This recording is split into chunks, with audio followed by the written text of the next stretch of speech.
presents Hollywood.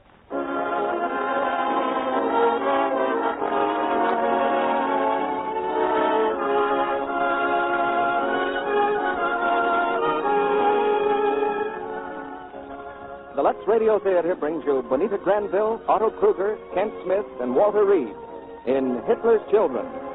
Ladies and gentlemen, your producer, Mr. Cecil B. DeMille.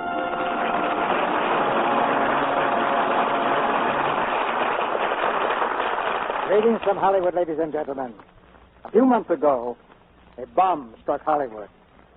The bomb was a motion picture called Hitler's Children. I don't know what the producers expected, but they woke up one morning with a nationwide sensation on their hands. A picture with a modest beginning that suddenly exploded into one of the biggest hits of the year. That makes Hitler's Children a radio prize. We had a hunch it would be. And so, to use an old Hollywood expression, we sewed it up well in advance. Tonight we have three of the original players who appeared in the RKO picture. Bonita Granville, Otto Kruger, and Kent Smith. And with them, we present one of this town's very promising young actors, Walter Reed. Hitler's Children is not a war play, but it draws back the curtain of mystery that surrounds the Nazi fortress and gives us a thrilling glimpse of how the hate and horror and cruelty may be defeated from within.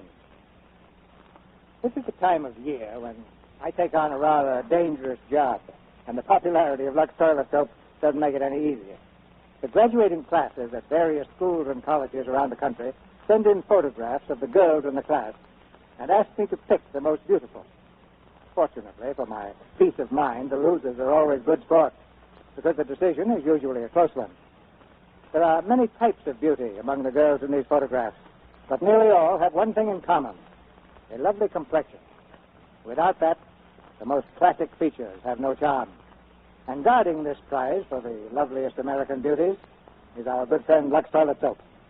Now the curtain goes up on the inside story of Hitler's Children. And here's the first act, starring Bonita Granville as Anna Muller, Otto Kruger as Colonel Henkel, Kent Smith as Professor Nichols, and Walter Reed as Karl Bruner.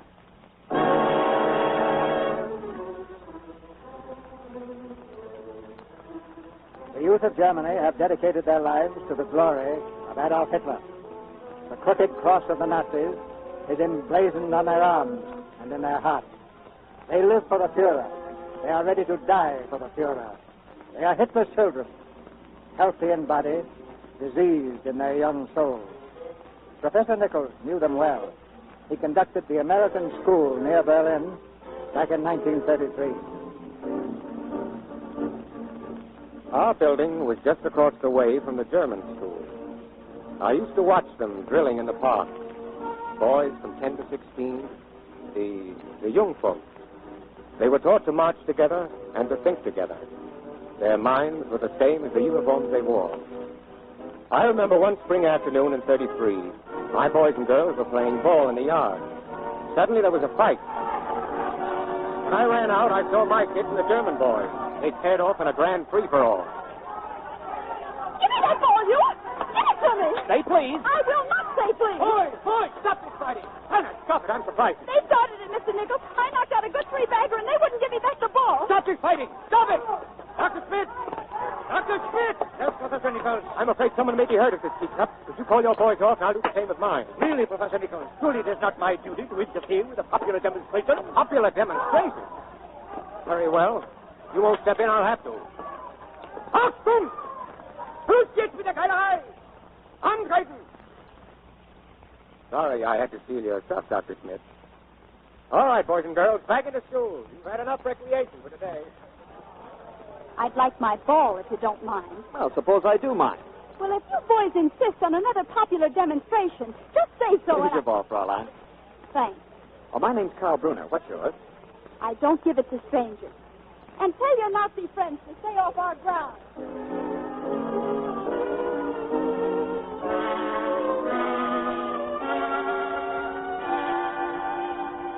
Well, that's how it all began. A boy, a girl, and an argument. But it didn't end there for either of them. Of course, the Nazi Party took most of Karl's time. They taught him things like this. We shall win the true crown of glory like the knights of old. We shall die for Germany. We shall rest forever in the holy soil of Germany as conquering heroes of the pure. To die for Adolf Hitler is to live for Germany. Heil Hitler! And then in the afternoon, he and his friends would report for party duty. Forward! Forward! Yes, the party planned for everything in the life of a good young Nazi. Everything except the moment when a girl might be playing a piano and a boy might be interested. Karl came to the window of our music room that afternoon. Anna was practicing. You shouldn't be seen over here. What would Dr. Schmidt say? And dear Mr. Schickelgruber. You know, you play very well for a girl. You're not mad at the piano, too, are you? Please don't be. You're a funny one, all right. Why are you always fighting with us all the time? I'm not fighting now, am I? You know, I can't figure you out. What are you doing here anyway? I came because I like to hear you play. But more like you played the other day. You mean like this? Like that. You know, sometimes you don't sound like a German at all. That could be. I was born in America. And you're an American. No, I'm a German. I'm proud of it. That's a strange coincidence. I was born in Germany. You were? Yes. But I'm an American. And proud of that, too.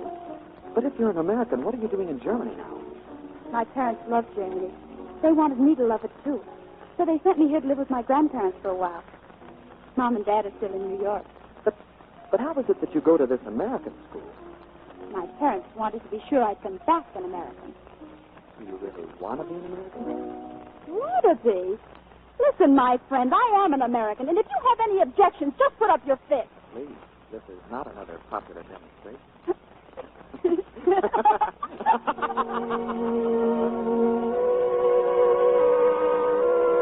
And so the street fights stopped and the picnics began.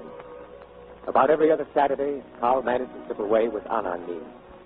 And we all got to know each other better in the lovely hill country south of Berlin.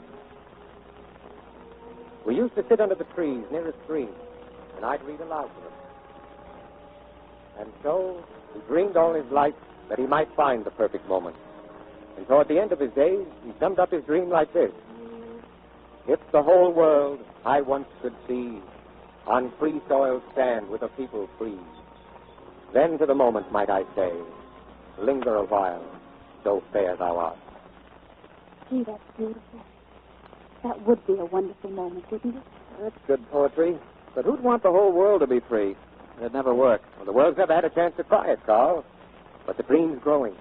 This same poet expressed it in a simple line. And those who live for their faith shall behold it living. And those who live for their faith shall behold it living. Well, that's a little too fanciful for me. It almost puts me to sleep. A little splash of cold water on my face, and I'll prove to you where that American prophet of yours is just a dream. But it's not an American, Karl. It's by a German author named Goethe about a German hero named Faust. Oh, forgive me, Nicky. I'm a dunce. I ought to be thrown in the brook. Well, anything you oblige to guess. Hey! Hey, come back here. Go get her, Karl. Hey, Anna! With your own fault. Oh, you think I can't catch you, huh? I'll show you. Karl! Come here, now. Karl, wait. Anna, what's the matter? That boy on the ground there. He's hurt. Anna, come away. Don't you see? Someone has tied and gagged him. Left him here in the woods. Anna, I said come away. I've got to help him. No, leave him alone. What are you saying? I said leave him alone. This is none of our business. Are you crazy? But this boy is in pain. Listen to me, Anna, and try to understand. Look, even the boy is trying to tell you. Well, I'm going to take that gag off. I don't care what you say. There. Oh, please. Please leave me alone. Go away. What's happened to you? It's only a game. I was a spy and I was caught. And this will teach me not to get caught again. But how long have you been lying here like this? Only a few hours. It's nothing. How old are you? I am 9, Fraulein. And if I come through this test well, I'll be taken into the Jungfolk soon. Tell me, do you want to be untied? Shall we take off the ropes? Oh, no, comrade. I'll replace the gag. Thank you, comrade. Heil Hitler. Heil Hitler! Karl, you... It's too shameful. It's too horrible. Anna, wait for me.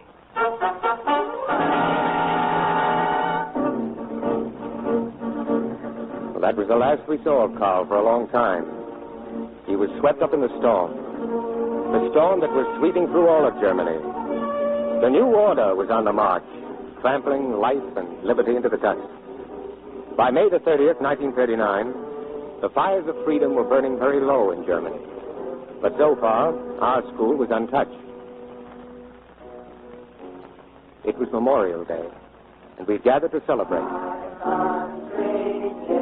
Anna was 20 now, the best assistant I ever had. As we stood there singing in the schoolyard, a car drove up and 2 Gestapo officers came towards us. They tried to interrupt our song, but I'm glad to say they were unsuccessful. Attention! This singing will stop at once. Salute, stop it. Salute! Now, Helen!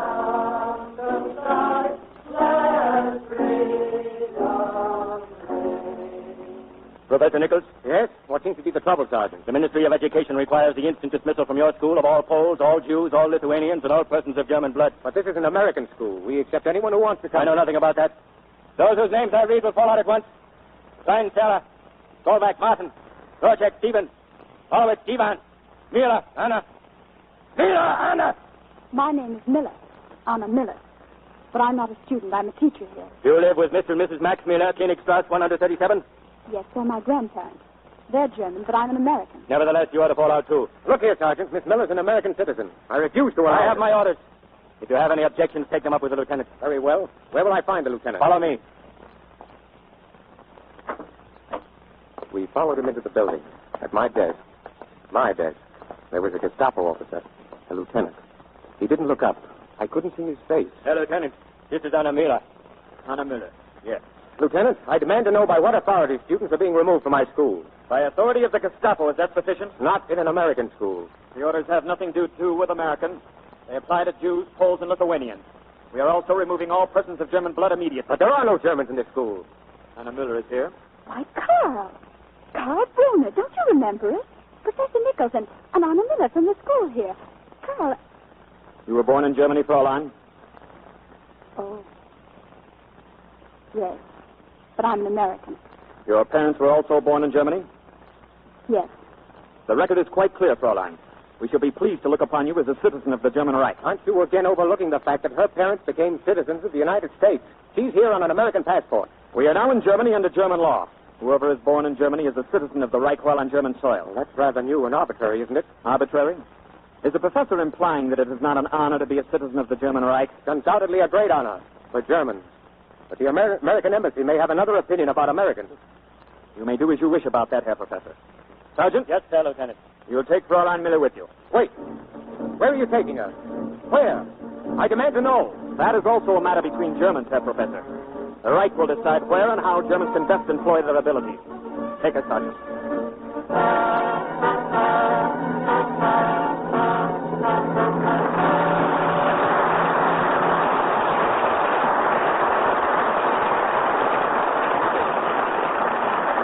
In a moment, Mr. DeMille presents Bonita Granville, Otto Kruger, Kent Smith, and Walter Reed in Act Two of Hitler's Children.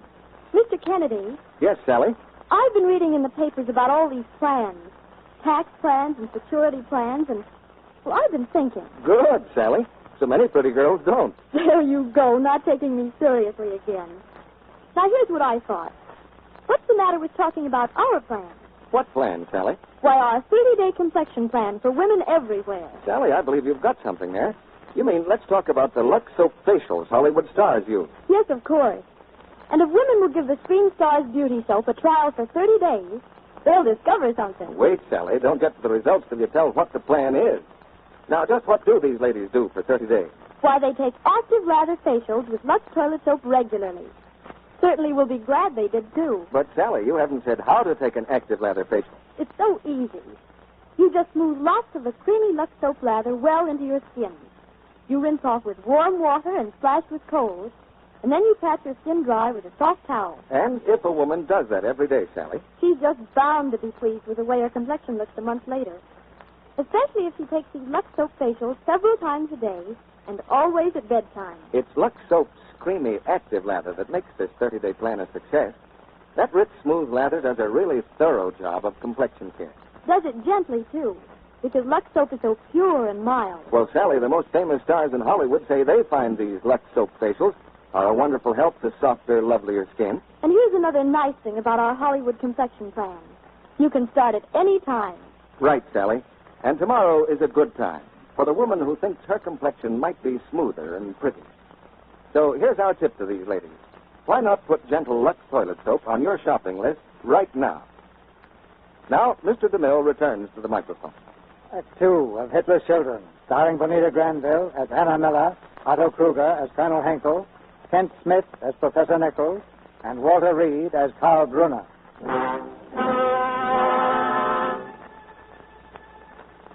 There is a song that Hitler's children sing. It says, Adolf Hitler is our savior. Our Hitler is our Lord, who rules a brave new world. This is their religion, the worship of a man. This is the seed of Nazi culture, planted early in the youth of the land. And from such seed, the stem grows crooked, and the fruit is rotten.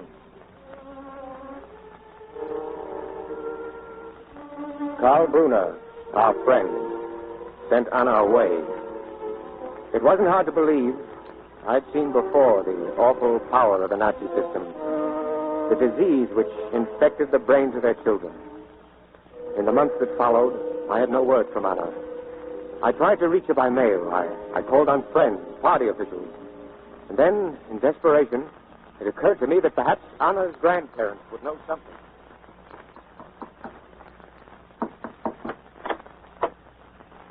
Yes?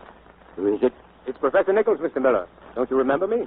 Yes, but please go away, Herr Nichols. We do not know anything. Mr. Miller, I must find out something about Anna. Please, Herr Nichols, not so loud, I beg you. It's better if no one keeps us talking to you. Mrs. Miller, you've got to tell me what you know. She came here that afternoon for some things, and then they took her away. That's all. She said she would be all right. She said we should not worry. I'm trying to find out where she is. I want to do something about it. Do? What can anyone do? Well, at least you have the right to ask. No. One must never ask questions. Mr. and Mrs. Ruhmann down the street. They asked some questions about their grandson. He was in the army. They took the Romans away. They said they were sick, very sick. They never came back. Yeah. They said they died in the hospital. But I know. They put them to sleep in the hospital. Mama. They put them to sleep with gas. Mama. They murdered them because they were too old and asked too many questions. Mama, please keep quiet.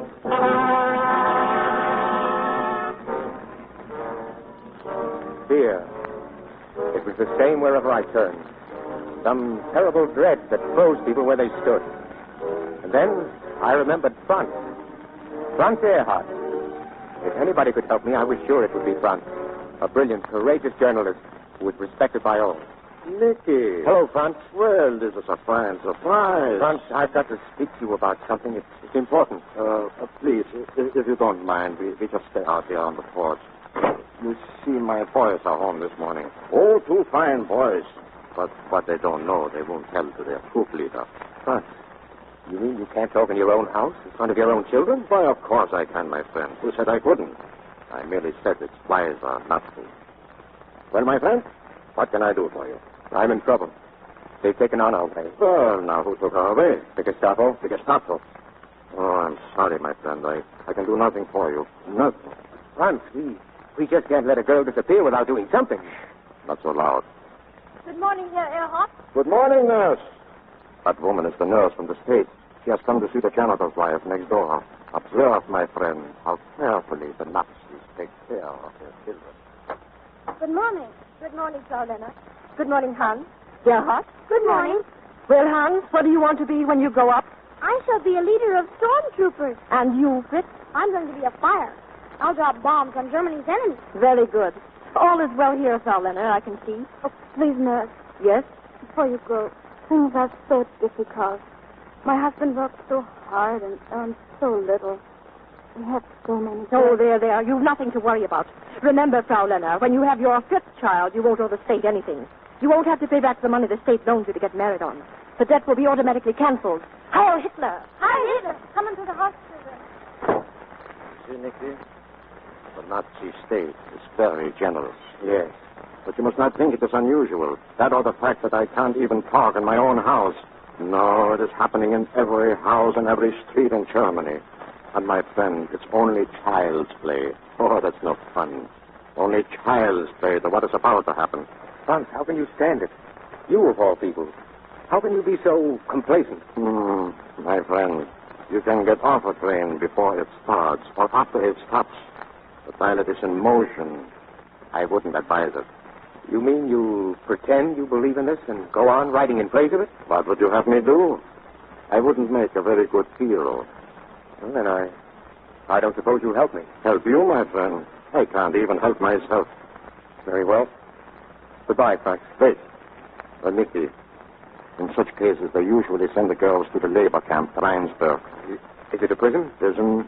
No, not exactly. Well, then it shouldn't be too hard to arrange for an escape. I might even get her out of Germany. My friend, that would be a very unwise thing to attempt. How can I get permission to visit the camp? Oh, you couldn't. But as an American school teacher, it's possible you might get permission from the Ministry of Education to make a tour of the camps. Thank you, Franz. Thank you. Yeah. Goodbye, my friend.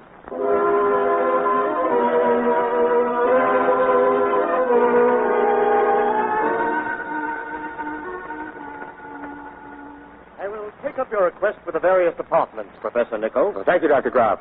I should like to tour all of the camps in Germany. You know, Professor, not many foreign educators seem interested in our methods. Perhaps they're afraid they might approve. Good morning, Graf. Oh, good morning, Colonel. Colonel Henkel, may I present Professor Nichols? How do you do? The Colonel is from the Gestapo, but he's an educator, too. A Rhodes Scholar at Oxford. And this is the Colonel's aide, Lieutenant Bruner. Yes, we've met before. Have you, Karl?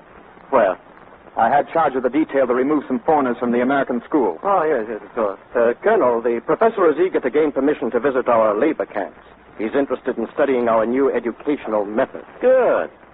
I must say, Professor, I admire the spirit of your inquiry. I sometimes think it would be interesting to go back to Oxford for a similar investigation. There'd be so many surprises in store for my English friends. I'm sure of that, Colonel Henkel. Well, since the Colonel seems to approve, we should have permission for you in a few days, Professor. Well, thank you, gentlemen.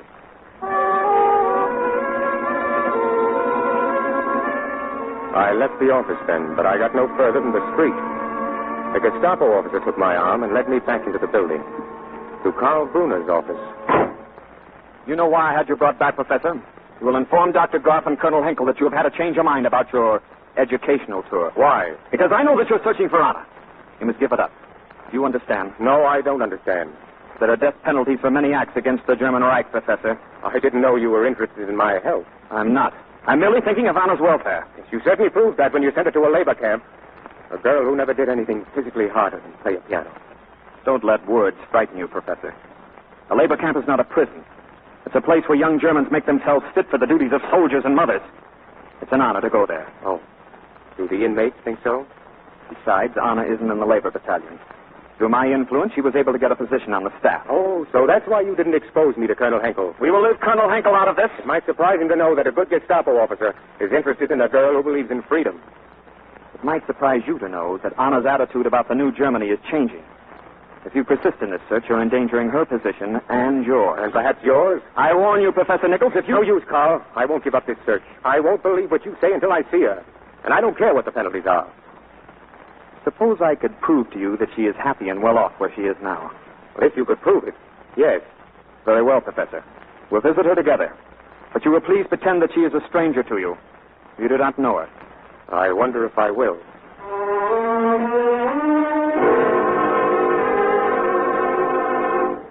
Come here, Anna. Yes, Matron? You know Lieutenant Bruner, Anna. And this is Professor Nichols of the American Colony School. Oh. How do you do, Professor? How do you do? The lieutenant has requested that you show him and Professor Nichols around the camp. I shall be glad to. Oh, before you go, Lieutenant, may I see you a moment? Of course. In my office, Lieutenant. Anna, I've been trying to find you for months. Oh, Nicky, it's so wonderful to see you. I've got to talk quickly. I'm arranging plans for your escape from here. We'll get you out of Germany through the underground. Oh, no, Nicky, please. We mustn't even think of it. Don't worry, Anna. If we plan it carefully, there won't be any danger. But you don't understand. I want to be here. Anna, we're playing a game. It isn't necessary. I understand. I'm not afraid of the risk. No. No, I'm quite happy here. Are we ready, Fraulein? Yes, Lieutenant. if you will both follow me.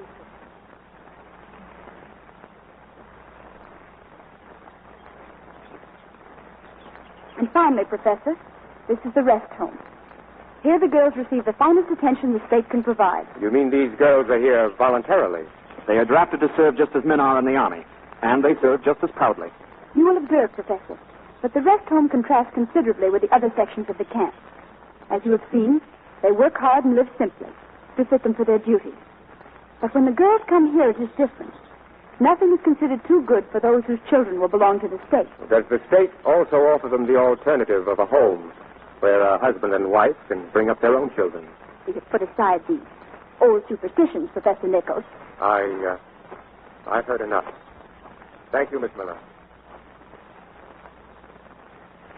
Well, we seem to have lost Professor Nichols. Yes. Yes, we have lost Nicky. Anna, I'm glad to see that you're beginning to understand our way of life. Thank you, Herr Lieutenant. And now I must return to my work. Oh, wait a minute. You've done very well here, Anna. I've recommended you for special study in geopolitics at the University of Berlin. It's a very great honor. And it will bring us closer to each other. You must withdraw your recommendation at once. Why? Because I hate everything this place stands for. Anna. I lied to Nicky because there's no way out for me. And I won't have him killed trying to find one. I don't believe you. You're a German. If you'd only give our way of living a fair chance. You can't give evil and rottenness a fair chance. It's too late to withdraw the recommendation now. You'll be called to the Ministry of Education any day. I know you won't be foolish enough to refuse the offer. It would be dangerous for both of us.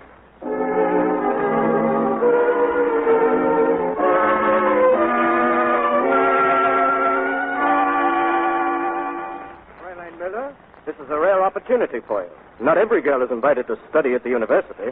Thank you, Dr. Graff. With your training and education, well, someday you might even be sent back to America. As an espionage agent, Colonel? What's that? No, Fräulein. As an ambassador of culture, an ambassador of world culture. Unfortunately, Doctor, I must decline the honor. I don't want any part of the diseased new world you're planning for mankind. And I'm not afraid to die to prove it. Fräulein Miller. One moment. Who said anything about dying, Fräulein? Let me assure you the choice is no longer between life and death. Dying, my dear Fräulein, is a luxury these days. We must all live and work. And for those who will not work with the brain, we will find duties to fit their capacities. Sergeant? Yeah, Herr Colonel. Keep this young lady in custody until we give you further instructions. That's all, Fräulein. Well, she was allowed to come very far for a person harboring such thoughts. She was recommended and vouched for by your protege, Lieutenant Bruner. Oh, really? Send in Lieutenant Bruner. He must be removed at once. Why? Why? Isn't it obvious? Oh, my dear Graf, now when are you going to learn that we must stop purging our best people? All men make mistakes, especially young men. If the party is to survive, the intelligent young men will be needed. Do you consider what he did an act of intelligence? I consider it a mistake of youth. Nothing more. Herr Colonel? No, Graf. Come in. Karl, you recommended a girl named Anna Muller for work at the university. Yes, Herr Colonel. I suppose you looked into her background carefully? Yes, Herr Colonel. She was born in Germany, though she has lived in America. Her work at Rheinsberg was considered excellent. She's regarded as a German, therefore there seemed no reason for not advancing her. That's sound enough. But the young lady, only a few moments ago, committed an act of treason against the state in this office. I allowed a moment of sentiment to misguide me, sir. I knew her as a young girl.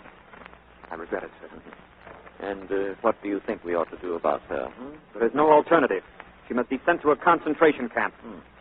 Well, I don't think such severity will be necessary. Perhaps a year on the labor corps will work out these silly notions. As you wish, Herr Professor. Henkel speaking. I have a young lady named Anna Muller being held in custody. You will transfer her from the staff to the labor corps at Rheinsberg. And I want a daily confidential report of her behavior.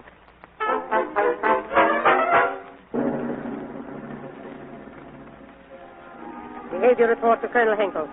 Anna Muller refused to show proper respect for the Fuhrer. Anna Muller must be forced to do share of the labor corps. Anna Muller expresses dangerous political thoughts.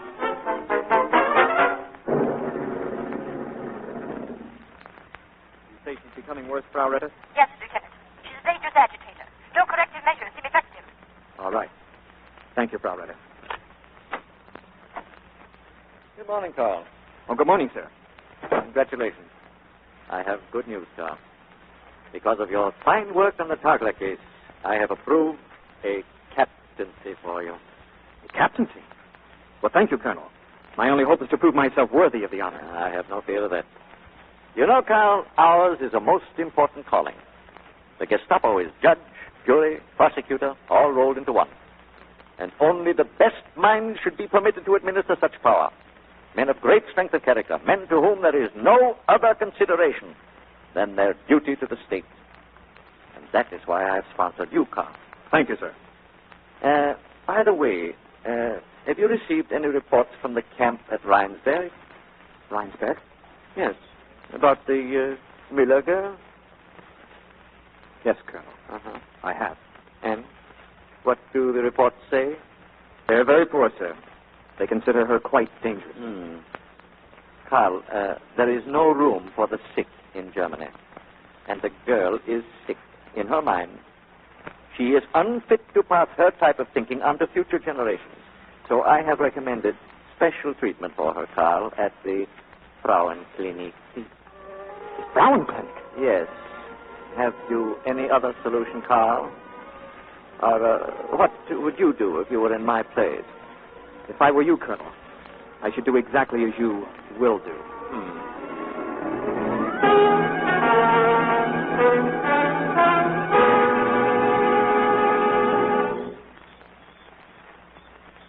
Why did you come here? What do you want? Can't you leave me alone? Anna, listen to me. I came to warn you. You're in great danger, Anna. Karl, I don't care anymore. I don't care. They can't do anything more to me than I fear. Oh, they can, believe me. You must write Colonel Henkel at once. No. You must tell him you've made a grave mistake. No, Karl. That you're eager to serve your country. But it's not my country. It never will be. Anna, be sensible. Ask for another chance. If you fight a storm that can overwhelm you, you've got to ride with it as far as it goes. Is that what you've done, Karl? Please, Anna, there's no time left for discussing ideologies. You must do what I ask you now, or you'll be treated as a dangerous political enemy. I told you, Karl. I can't be frightened anymore. Can't you? Anna, have you ever heard of the Frauenklinik? Do you know what happens to women who are sent there? I heard, yes. It could happen to you, Anna. It will. Unless you do as I say. No. Even that holds no terror for me now, Karl. If it's a choice between rearing a child for Hitler or never having a child at all. Oh, my darling, Anna. I love you so much. I love you, Karl. But it's too late. It was too late when it began. No, darling, no. We must only think that we love each other. Karl, do you remember? It was so long ago. If the whole world I once could see, on free soil stand, with a people free, then to the moment might I say, linger a while. So fair thou art. Oh, Karl. Anna, I can't let them hurt you. There's no other way. There is one. It would protect you and satisfy them. The most they demand is that you have a child for the state. Karl. We love each other, darling. We'll be married. Don't you see how wrong that is? How deceitful? I only see that I love you, Anna. It wouldn't be our child. It would be the state. Just another child to die for Hitler. Please, Anna. That's part of the confusion we mustn't think about. Each generation must look out for itself. Oh, no, Karl. That's where you're wrong. That's where you and Hitler and Goering and Goebbels and all the rest of you are wrong. Each generation must look out for the generation that comes after it. If our fathers and their fathers before them hadn't all hoped a little, dreamed and worked for the ones that came after them, why, we'd still be a pack of savages. That's the world you're working for, Karl. That's the world I won't bring a baby into. I'll never give in to them.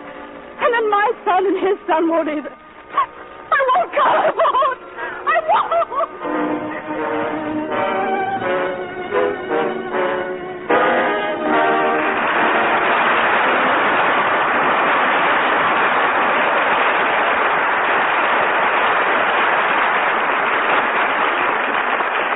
We pause now for station identification.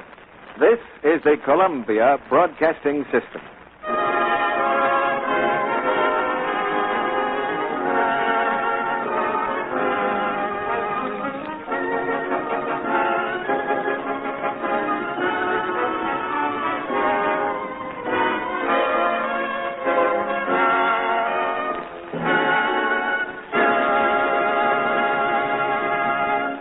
After a brief intermission, Mr. DeMille presents Bonita Granville, Otto Kruger, Kent Smith, and Walter Reed in the third act of Hitler's Children. I'm pretty sure nearly everyone feels like this once in a while, along about 6 in the afternoon.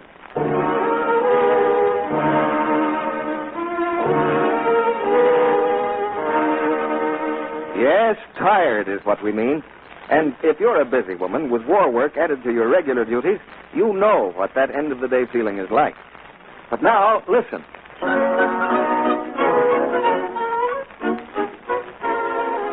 Well, that expresses how differently you'll feel a little while later if you follow a simple beauty prescription.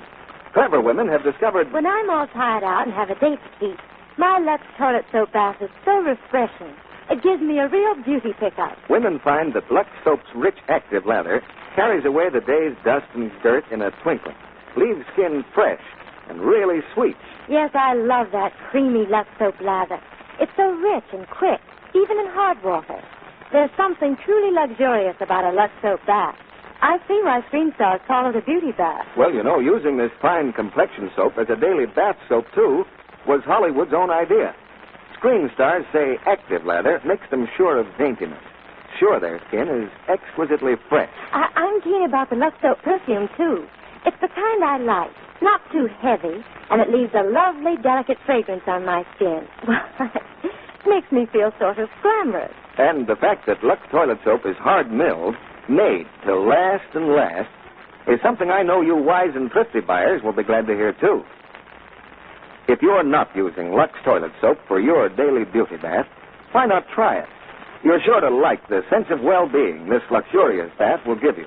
The way it leaves your skin smoother, softer, fresh and sweet as a flower. Now, our producer, Mr. DeMille. We'll put our stars on the witness stand when the play is over. Now the third act of Hitler's Children, starring Bonita Granville, Otto Kruger, Kent Smith, and Walter Reed.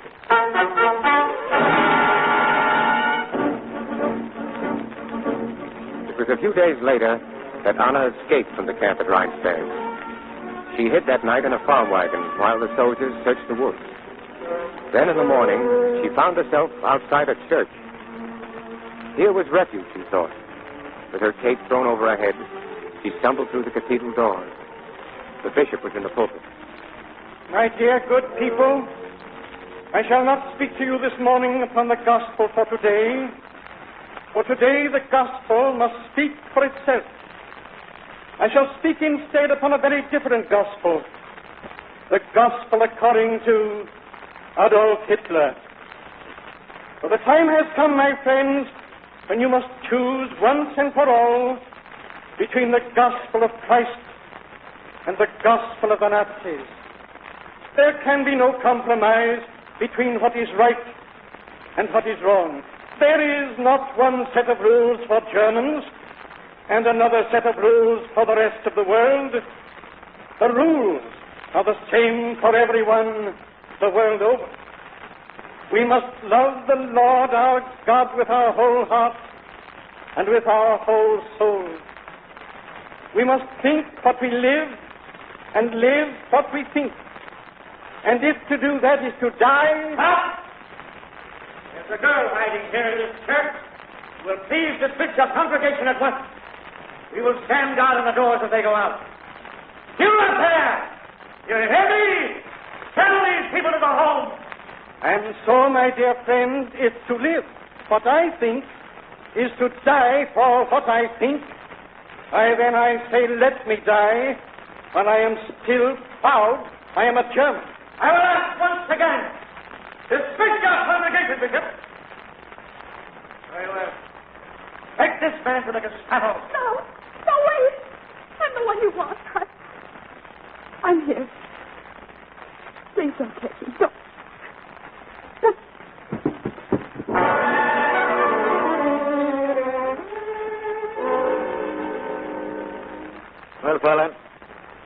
escape from camp? No one helped me escape from camp. Who helped you to get from camp to the church? No one. I just got a ride, that's all. With whom? I don't know. Some farmer. I never saw him before. He didn't even know I was in his wagon. Why did you take refuge in the cathedral? Are you a Catholic? No, I'm not. Then why did you go there of all places? Were you to meet someone there? No. Had someone promised to get you out of the country, perhaps? No. I advise you to tell us everything that you know. Please, Colonel Hinkle, I assure you this young woman and I have never met before. A likely story. I tell you, Colonel, this bishop is no better than all the rest of the traitors. Even while we were looking for this girl in his church, he was denouncing the Fuhrer from the pulpit. Do you deny this, Bishop? No, I have always denounced the Fuhrer, but I am no part of the conspiracy. Whatever I may say or whatever I may do is said and done in the open. Please. You must believe me. I did go to his church to hide, but it was my own idea. And when I saw others might be hurt because of me, I surrendered. Anna Muller, you've given us a great deal of trouble. Ordinarily, you'd be kept in solitary confinement for an indefinite period. But under all the circumstances, some different discipline is clearly indicated. Tomorrow morning, you will receive 10 lashes in the presence of the entire camp. Colonel Hinkle, I do not know this girl, but I must protest for her as I would for one of my own people. Has it come to this, that you must now whip women as well as men to bring about the new order in the New Germany? And after the 10 lashes, treatment at the Frauenklinik in Berlin. Courage, my child. They're only trying to frighten you. I'm not afraid. I remember what you said. We must die for what we've seen. God bless you. God keep you, my I got child. out of the camp. Father! Father! Is there nothing you madmen will stop at? I bow my head in shame that any man who calls himself a German should beat a woman. But this Frauenklinik, as you call it, is the supreme blasphemy of all. How dare you? How dare you take away that which is not yours to take? Before God, we're all free. We have certain rights. Rights which were never given to us by the state. Tell me, Colonel, who made you? Who gave you the breath of life itself? Was it the state? Or was it something mightier than the state? You must not attempt to trick me with your questions. If I must choose between Christianity and the state, I am glad to choose the state. Christianity had its chance, and it failed. When the time is right, we will break with it completely once and for all. No wonder you take away the breath of life so readily. The breath of death is already upon you. You may go now, Bishop. Just one question more, Colonel. If you whip that poor unfortunate girl, why do you not whip me? Is it perhaps that you're afraid? Afraid? Afraid that the people who listen to me will someday rise up against you? No, you're not afraid. But there is no need to make a martyr of you before your time. Besides, when the work of National Socialism is finished, there will be no one in the churches for the clergy to talk to, except themselves. Good morning, Bishop. What a pity barbarians have so little time for history. Tell me, Colonel, have you ever heard of Attila? Attila the Hun, the infamous leader of the Huns who murdered his own brother Bleda? Who swept with fire and sword through Asia and Europe and ruled with bloody hands this very land we now call Germany? Well, Attila and his barbarians are gone, but the church remains. The church remains, Colonel. It is eternal. It is the will of God. No man can change it.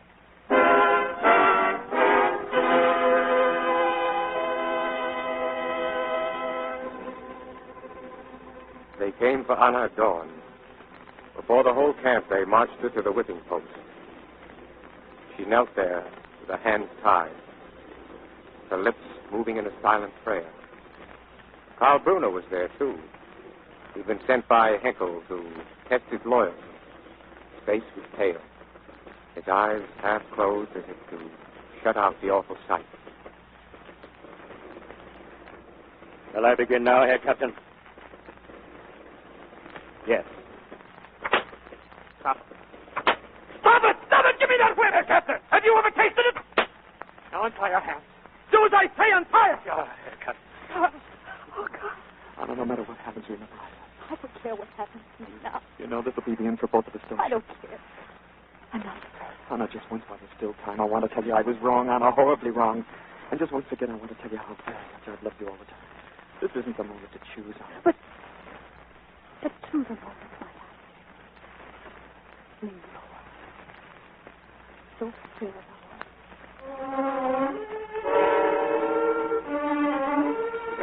Anna and Karl were placed in prison. I wasn't permitted to see them, of course, but Franz learned things for me. Franz, who'd helped me once before. One night, he came to my apartment. Well, Nicky? Franz, what have you found out? Germany and Italy have signed a military alliance. No, I mean about Karl and Anna. Now you will see in the fall when the Kraftsarg and war. It has all been arranged. Franz, tell us. Well, they have to die, of course. Die? Isn't there some way I could get them out, even if we all got shot down at the border? It would be better. No, my friends, we wouldn't have a chance. They are valuable properties of the new order now, and will be guarded as such. What do you mean? Captain Bruner has repented his sin against the state. I don't believe it. I know, but it's true just the same. Colonel Henkel is very pleased. He will be able to make capital of his mistake. He will give his protege a fine trial where Karl will beg the youth of Germany not to follow his example. You know that boy's not a Nazi at heart. Oh, it will be a fine trial. Broadcast all over the country another good hour or two when everybody can hear. Then they will give him a fine funeral with military honor. Why should Karl say he's repented to cover up for Colonel Henkel? He has to die anyhow. You Americans will never understand us. Maybe it is the will to obey that is in us Germans. How easy to march in step once you have started. Where are they now? I understand they have put them together, at least near enough so they may speak. It is a good Nazi trick. They let prisoners speak together. Then they make a record of everything that is said.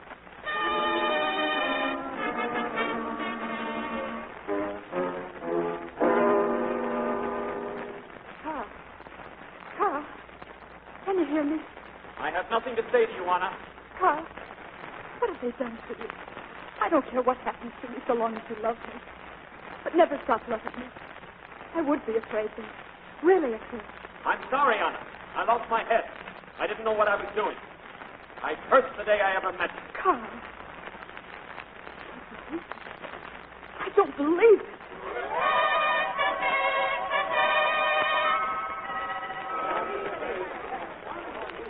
Today, all over Germany, by special permission of the Ministry of Propaganda, we bring you the trial of Captain Karl Bruner and Anna Muller. We're in the courtroom now. The defendants have just entered under guard. The prisoner, Captain Bruner, will be permitted to make an opening statement. Oh, Bruner, you have the right to make an opening statement if you wish. Have you anything to say for yourself? I speak today not for myself, but for the youth of Germany. I speak as one who has learned a great lesson.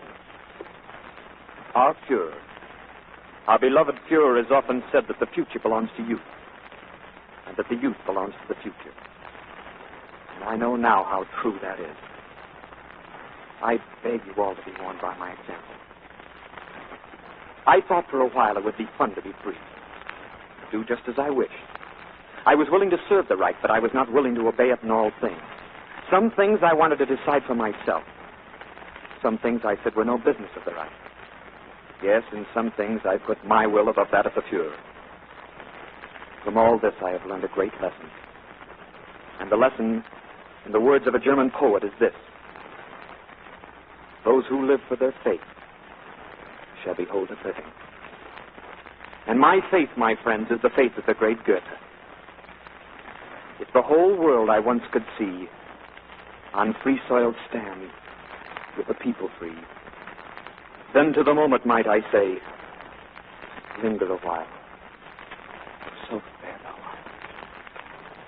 To the youth of Germany then I say, this is my lesson. This is the lesson of life. But this is not the lesson that you are learning in Germany today. You are not learning the lesson of life. Your education is the education for death. You do not live from day to day. You die from day to day. What it is to be free.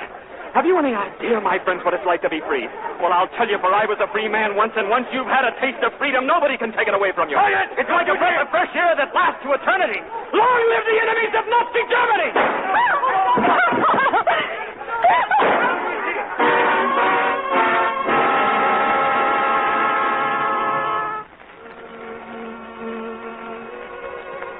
They died there in the courtroom. Karl and Anna, who wanted to be free. I left Germany then.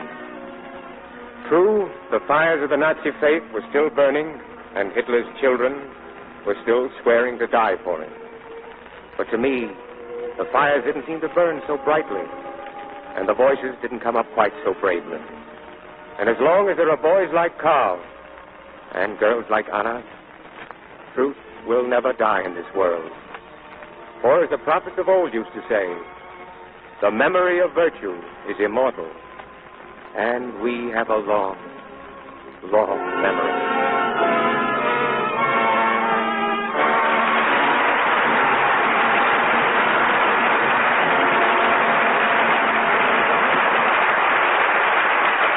From the land of Hitler's children, we return to the stage of the Lux Radio Theater. And a curtain call for Bonita Granville, Otto Kruger, Kent Smith, and Walter Reed. Thank you, C.B. It's a pleasure to be back here with three fine young players like my partners here. Young, he says. 18 years ago, I played a scene on the stage where a man held me close in his arms and kissed me. Lucky man. Who was he? My father. I was 2 years old. Oh, then you've been an actor since you were 2. No, Walter, I retired for a year when I was 3. But I found not working was pretty dull. I must try that sometime. Now take Otto Kruger. Between pictures, he does all kinds of magic with flowers and vegetables. What was that trick you did with a carnation, Otto? Oh, that was several years ago, C.B. I crossed a carnation with a petunia. Quite successful. Well, what came out? Sweet peas? No, Kent. I call it a cartoonia. So if you have a little cartoonia in your backyard, thank Otto. Well, I'm more interested in vegetables right now, C.B. Tried causing any of those? Well, I think I'll go to work on a combination of corn and lima beans. What do you expect to get, Mr. Kruger? Secretary. Oh, I fall for all those things. But there's one thing I can't be fooled on. That's the right way to take care of my complexion. I've been using Lux soap since I was a little girl, so I know it's right for me. Really, I couldn't get along without it. Well, no smart girl would even try to get along without Lux soap, Bonita. That's right, Mrs. DeMille. And now it's time for you to answer a question. Yes. What does the Lux Radio Theater have next week, Mrs. DeMille? It's a Paramount comedy hit that just can't miss. The name of the play is The Major and the Minor. And the stars, Ginger Rogers and Ray Milland. They're the same stars who made the picture such a great success. It's a story of a beautiful girl who poses as a child because she has only enough money for a half-fare ticket home. Complications like Ray Milland and a visit to a boys' military school give us a delightful play for next Monday night. Well, that was a wonderful picture, C.B. We've got a date. Good night. Good night, Mr. DeMille. Good night. Good night. I'll make you right out for each of you.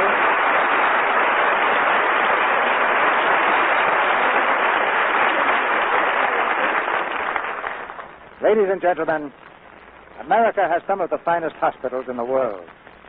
Can you imagine what those hospitals would be like without nurses, or with half as many as there should be?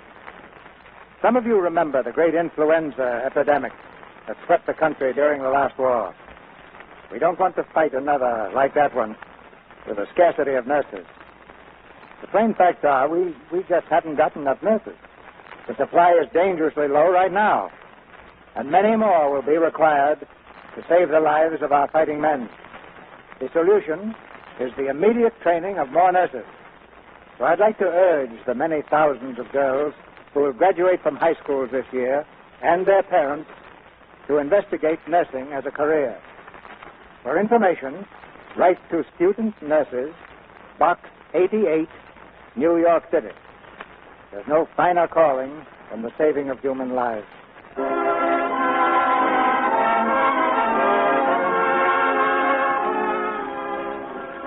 Our sponsors, the makers of Lux Toilet Soap, join me in inviting you to be with us again next Monday night when the Lux Radio Theater presents Ginger Rogers and Ray Milland in The Major and the Minor.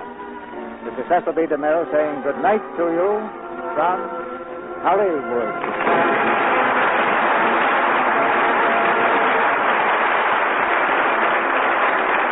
Tonight's broadcast of Hitler's Children was based on the book Education for Deaf by Gregor Ziemer. Bonita Granville's latest picture is Hitler's Children.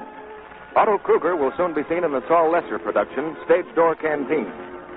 Kent Smith is currently appearing in the RKO picture, This Land Is Mine. And Walter Reed is featured in the RKO picture, Bombardier. I'll repeat the address to which all girls interested in nurses' training may write for information. Here it is. Student Nurses, Box 88, New York City.